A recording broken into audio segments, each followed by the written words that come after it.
जाएंगे ना तो मैडम को बुला लाइसेंस है, आपका होम विजिट लेटर है आपके पास। बस साले आराम से बात फोटो करिए, खिंचावा का पहले आराम से बात करिए। फोटो ना खिंचावा का फोटो खिंचावा तो आपका डीआरए लाइसेंस है, होम विजिट लेटर है आपके पास। अकलबंदी छाट रहा है जब ये बताइए झाड़ रहा हूँ आप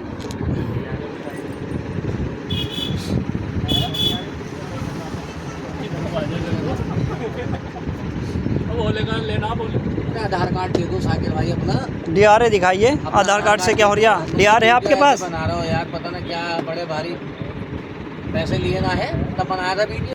हेलो दोस्तों, कैसे हैं आप सब। दोस्तों आज के वीडियो में हम बात करने वाले हैं कि कोई भी रिकवरी एजेंट अगर आपके घर होम विजिट करता है, यानी आपके घर आता है, तो आपको करना क्या है, या आपके साथ किसी भी तरीका बदतमीजी से बात करता है तो आपको क्या करना है, कैसे उसका कंप्लेन करना है, कैसे उससे बचना है, हर एक चीज़ के बारे में आज के वीडियो में बात करेंगे। जैसे आपने ये वीडियो में देखा रिकवरी एजेंट किस तरह से बदतमीजी से बात कर रहे हैं, और जब उससे पूछा जाता है कि आपका आईडी कार्ड कहाँ है, आपका डीआरए लाइसेंस कहाँ है, तो वो बोलते हैं देखिए मेरा आधार कार्ड देखिए। मतलब ये तो वही बात हो गई कि कोई भी आदमी ड्राइविंग कर रहा है, उससे पुलिस मांगा कि आपका ड्राइविंग लाइसेंस का है, तो वो आधार कार्ड दिखा देगा कि देखिए मेरा आधार कार्ड देखिए।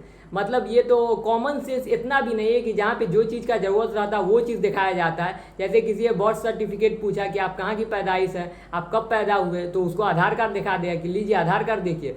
तो ऐसा नहीं होता है, जहाँ पे जिस चीज़ का ज़रूरत होता है वो चीज़ दिखाता है। मतलब इतना भी कॉमन सेंस आज के रिकवरी एजेंट में नहीं है।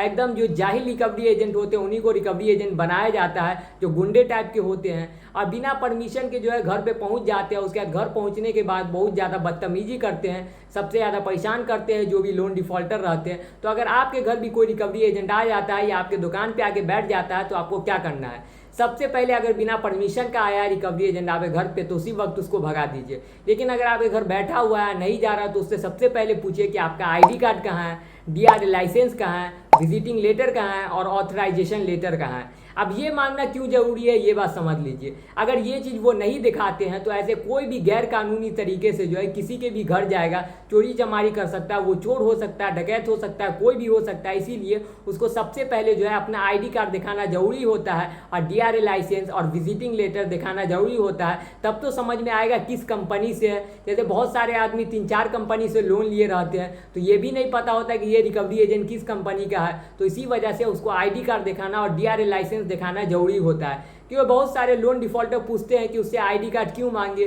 उसको क्यों दिखाना चाहिए। इसीलिए मैं ये बात बता रहा हूँ कि ऐसे कोई भी गैर कानूनी तरीके से आपके घर आके आपको धमका सकता है, धमकी दे सकता है, मार सकता है। अगर वो रिकवरी एजेंट नहीं हुआ तो कोई भी अलग आदमी रहा, तो इसीलिए सबसे पहले उससे आईडी कार्ड पूछना बहुत ज़रूरी होता है। डीआरए लाइसेंस दिखाना, विजिटिंग लेटर, ये तीनों चीज़ दिखाना बहुत ज़रूरी होता है। अगर कोई भी रिकवरी एजेंट आपसे बिना पूछे आता है या आपके साथ बदतमीजी करता है तो सबसे पहले तो आप कंपनी को इन्फॉर्म कर दे कि आपके साथ जो भी प्रॉब्लम हुआ वो चीज़ के बारे में रिकवरी एजेंट के बारे में बता दे कि ये रिकवरी एजेंट आया था, इसका ये नाम आया था, आप इस पर एक्शन ले लीजिए। अगर 15 दिन के अंदर उस पर किसी भी तरीका का एक्शन नहीं होता, अगर कोई भी रिकवरी एजेंट आपके साथ बदतमीजी करे गया रहता है या आपको परेशान करे गया रहता है, अगर उसके कंपनी को कंप्लेन करते हैं और 15 दिन के अंदर किसी भी तरीका एक्शन नहीं होता है या आपके नोटिस का जवाब नहीं मिलता है, तब जाके आप आरबीआई को कंप्लेन कर सकते हैं, आरबीआई के इस ईमेल आईडी पे।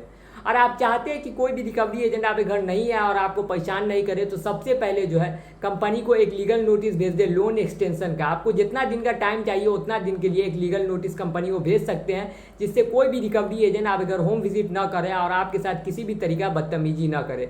क्योंकि आरबीआई का गाइडलाइन है कि अगर किसी के साथ कोई प्रॉब्लम है और वो लोन डिफॉल्ट करना चाहते हैं तो अपने प्रॉब्लम के बारे में सबसे पहले वो कंपनी को बता दें, जिससे कंपनी को लगे कि हाँ ये आदमी सही है, इसके साथ ये दिक्कत है, इसी वजह से ये लोन पेमेंट नहीं कर पा रहा है। लेकिन अगर नहीं बताएगा तो लगेगा कि हाँ ये आदमी फ्रॉड है, इसके पास पैसा उसके बाद भी ये पेमेंट नहीं कर पा रहा है। तो इसी वजह से अगर आपके साथ किसी भी तरीका प्रॉब्लम है तो सबसे पहले कंपनी को एक लीगल नोटिस भेज दे और कंपनी को बता दे कि मेरे साथ ये प्रॉब्लम है इसलिए मैं पेमेंट नहीं कर पा रहा हूँ। लेकिन अगर उसके बाद भी कोई रिकवरी एजेंट आप अगर होम विजिट करता है या किसी भी तरीका बदतमीजी करता है तो आप आराम से आरबीआई को कंप्लेन कर सकते हैं। पहले कंपनी को कंप्लेन करें, उसका नाम बताए, उसका नंबर बताए और उसका फोटो खींच के या वीडियो बना के जो है डायरेक्ट कंपनी को भेजे। उसके बाद अगर कंपनी उसके बाद भी आपका बात नहीं सुनता, बोलता है ये मेरा रिकवरी एजेंट नहीं है, तो डायरेक्ट तब आरबीआई को कंप्लेन करे, आरबीआई जरूर इस पर एक्शन लेगा। अगर आप आरबीआई को कंप्लेन करते हैं आरबीआई के ईमेल आईडी पे, उसके बाद भी नहीं कुछ होता है, तो आप जाके एक्स पे, जिसका नाम पहले ट्विटर था, उस पर जाके बार बार इस कंपनी को टैग करें, उसके रिकवरी एजेंट का उस पर वीडियो डाल दें और बताएं कि इस तरह का बदतमीजी कर रहा है आपके कंपनी का रिकवरी एजेंट। उसके बाद तुरंत उस पर एक्शन होगा और फिर जाके आपके घर पे आके आपको परेशान नहीं करेगा। लेकिन आपके साथ जेन्युइनली किसी भी तरीका प्रॉब्लम है, जैसे फाइनेंशियल कंडीशन ठीक नहीं हो या नहीं तो हेल्थ इशू हो या किसी भी तरीका आपका प्रॉब्लम है, तो वो सब कुछ आप कंपनी को भी बताए रहिएगा, तब जाके आपके साथ किसी भी तरीका दिक्कत नहीं होगा, कोई भी प्रॉब्लम नहीं होगा।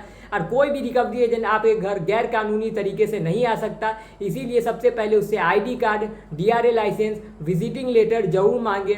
उसके पास ज़्यादातर रिकवरी एजेंट के पास ये नहीं रहता है और ज़्यादातर रिकवरी एजेंट जो है गैर कानूनी तरीके से ही घर पे आके बदतमीजी करते हैं और आपको बोलते हैं कि जल्दी से नहीं पैसा दो, नहीं तो हम आपके घर से नहीं उठेंगे। तो इस तरह का कोई भी बदतमीजी नहीं कर सकता। अगर करता है तो तुरंत उसका फोटो खींच लीजिए या वीडियो बना दीजिए, उसके बाद जो है तुरंत उसके कंपनी को कंप्लेन कीजिए। और उससे डरने वाली कोई भी बात नहीं है, उसके पास कोई भी ऐसा अधिकार नहीं रहता कि वो आपका कुछ भी बिगाड़ सकता है। वो मामूली सा आदमी है, बस कंपनी में काम करता है, वो एक तरह रिकवरी एजेंट है, तो इसीलिए उससे डरने वाली कोई भी बात नहीं है। और जब आपके पास पैसा है तब उसका पैसा दे दे, और अगर आपके पास पैसा नहीं हो पाता है, आपका फाइनेंशियल कंडीशन ठीक नहीं हो पाता है, तो बाद में जाके आपका लोन का सेटलमेंट भी हो जाएगा। जब आपका अकाउंट एनपीए हो जाएगा 3 महीने में, उसके बाद जो है 3-4 महीने गुजरने के बाद आपका आराम से सेटलमेंट भी हो जाएगा। तो आपको घबराने की बिल्कुल भी ज़रूरत नहीं है और ये मामूली से रिकवरी एजेंट से बिल्कुल भी डरने की ज़रूरत नहीं है, क्योंकि अभी बहुत ज़्यादा ऐसा देखने को मिल रहा है कि रिकवरी एजेंट घर पे जाते हैं, परेशान करते हैं या कॉल करके बदतमीजी करते हैं, कॉन्टैक्ट लिस्ट पे कॉल कर देते हैं। तो इन सब से आप सावधान रहें। और अगर आपको इस पर किसी भी तरीका का क्वेश्चन पूछना है या कुछ भी पूछना है तो आप कमेंट सेक्शन में पूछ सकते हैं। और आपको जिस टॉपिक पे वीडियो चाहिए मैं उस टॉपिक पे वीडियो बना दूंगा। तो मेरा चैनल सब्सक्राइब कर दीजिए और वीडियो को लाइक कर दीजिए। और आपको लोन से रिलेटेड कोई भी प्रॉब्लम हो तो आप कमेंट जरूर करें, मैं सब कमेंट को देखता हूँ और सबका जवाब भी देता हूँ, तो आप कमेंट जरूर करें। तो बाय दोस्तों।